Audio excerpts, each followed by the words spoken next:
Magandang hapon po. Bukod sa private army, may mga nakasagupang miyembro ng Moro Islamic Liberation Front o MILF ang mga sundalo sa Maguindanao del Sur. 2 sundalo ang sugatan sa gitna ng mahigpit na pagbabantay para sa eleksyon sa Lunes.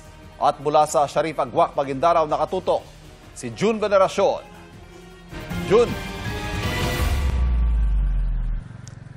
Ivan Pia, napalaban ang mga sundalo mula sa 601st Brigade ng Philippine Army nang makasagupa nila ang mga miyembro ng Moro Islamic Liberation Front. Dito yan sa Sharif Agwak, Maguindanao del Sur kaninang umaga.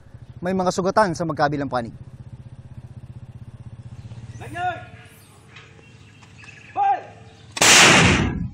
Napilitang gumamit ng kanyon ang mga sundalo nang makaengkwentro ang mga miyembro ng Moro Islamic Liberation Front o MILF sa Sharif Agwak, Maguindanao del Sur kaninang umaga.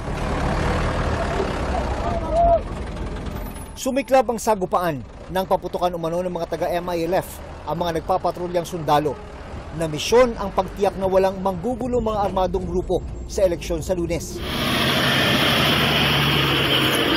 Sugatan ng 2 sundalo at ilang miyembro ng MILF na dating rebelding grupo na nakipagkasundo na sa gobyerno. We have to clear all the voting centers ng any armed para mawala yung takot sa mga tao. Sana makita nila, walang may dalang baril except kami para bumoto sila.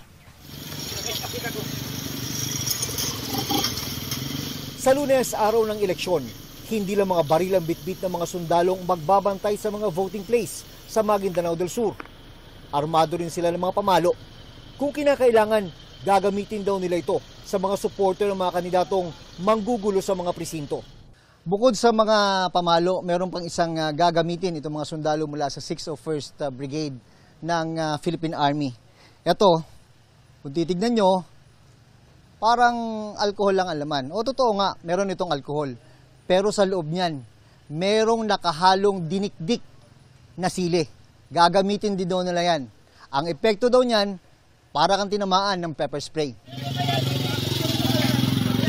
Sabi ng 601st Brigade ng Philippine Army, ang mga gagawin nilang kakaibang paraan sa pagkontrol sa mga tao ay aprobado raw ng mga Municipal Peace and Order Council at mga election officer.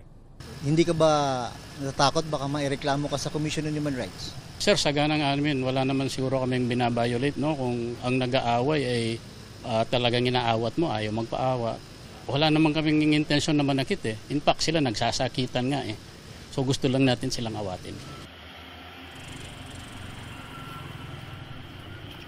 Nasa mahigit 3,000 sundalo at pulis ang nakadeploy ngayon dito sa Maguindanao del Sur, kung saan lahat ng 24 na munisipyo ay itinuturing na areas of concern ngayong eleksyon 2025. Balik sa Ivan.